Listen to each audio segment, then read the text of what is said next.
Hello again, and this is part 2 of the Judaism video, and we're just going to go through 3 questions today, but question 10 is a little bit longer, so alright, let's start with question 8. One of the things I just wanted to point out throughout the unit is really the similarities between the 3 religions and the differences, but a place to start today is just with some of the similarities you'll find between Islam and Christianity. One is they share a common history. Actually, Jews, Christians, and Muslims all share that common history. They all believe in the Old Testament and in the different prophets and other people that appear in that. So they all believe they are descended from Abraham. They all believe the same creation story. They all believe the story of Moses. And many of the other prophets throughout the Old Testament. So through that period of history, Jews, Christians, and Muslims all share that common past. Now, a couple of you yesterday indicated that they share a belief in Jesus, and we have to be very careful with that because while they both believe Jesus to have existed, they believe him to be very different people. Muslims... So I guess the way I would say that as a similarity is that Jesus was involved, but actually when we talk about Jesus, Muslims and Jews agree that Jesus was a teacher. Muslims would... They actually are all a little different because Jews tend to say that Jesus is a false prophet and he led people astray. Jews would agree with his early teachings. Now, Muslims would say that Jesus' message was very good, but that he was not the Son of God. He was not a Savior.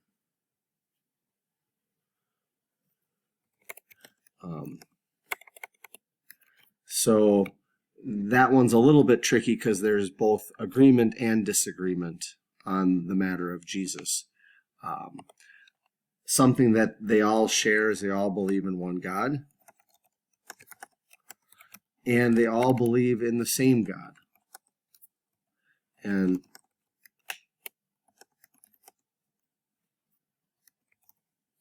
they just believe... because again, going back to this common history, this is why you could say they share that same belief. Islam and Christianity have many parts of their teaching. Stress, taking care of the poor and less fortunate. Meaning in their teachings, both of Jesus and of Muhammad, there's a lot of emphasis on taking care of those. If you have a comfortable life, you should be helping take care of those who do not have a comfortable life. So that is a huge agreement between the two of them.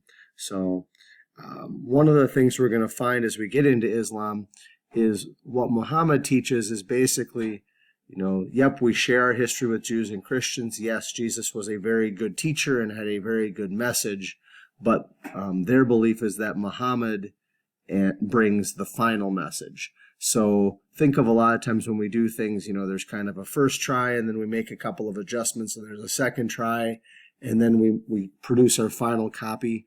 For Muslims, they believe that Judaism and Christianity were both kind of those good starts, but that Muhammad's message is the final word.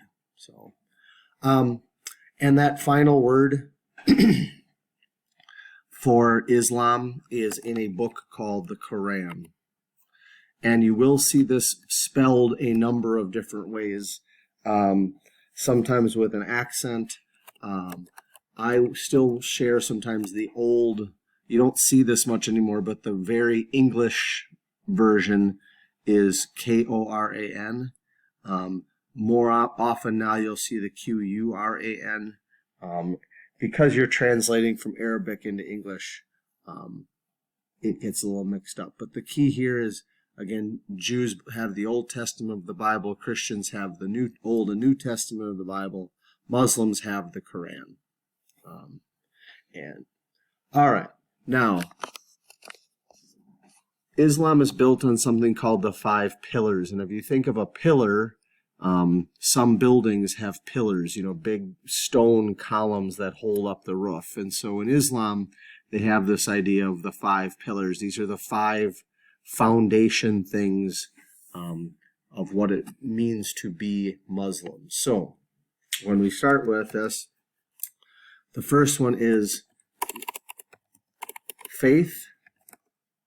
And by the way, I just wanted to make sure, I hope a lot of you go back and fix these, as this is one where I could see a lot of cutting and pasting was done, because a lot of you listed and very few described what the pillars meant. Some of you even listed it in Arabic, so it's not even in English. So please make sure you go back and fix this. So the faith is that there is one God, Allah, and Muhammad is his prophet. So this is, again, one of the things that makes you Muslim, or would make someone Muslim, is they have a belief in one God and they believe in the teachings of Muhammad as his prophet. All right. The second one is prayer.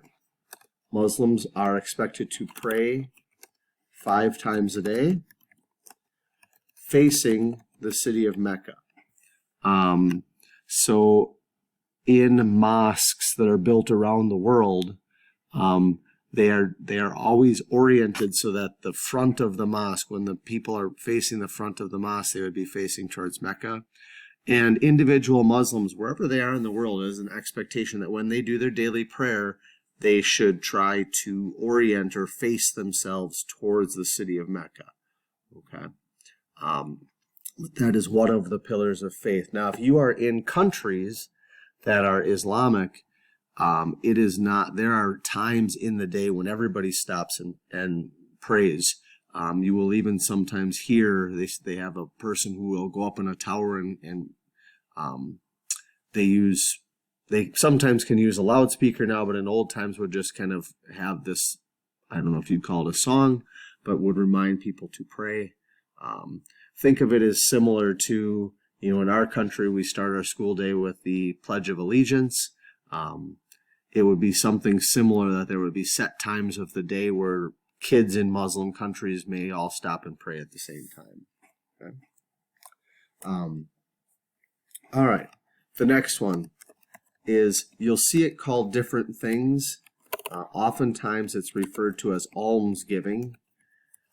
Giving alms is the idea of giving charity, okay?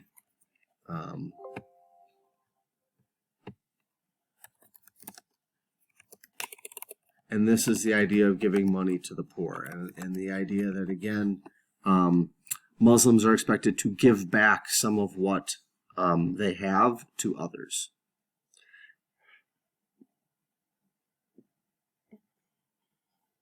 The next one is fasting during the month of Ramadan. Now, this one's a little harder to explain, or a little more to explain.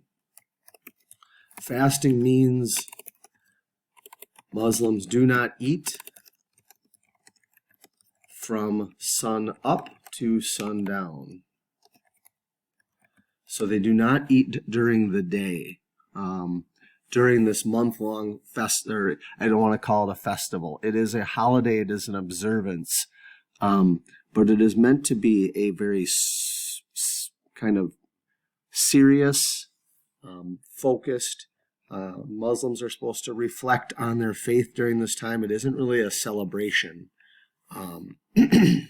And so what they would do during this time is they do not eat from the time the sun comes up to the time the sun goes down. And then basically in the evening they would have a small meal. As the idea isn't that you don't eat during the day and you have a big feast.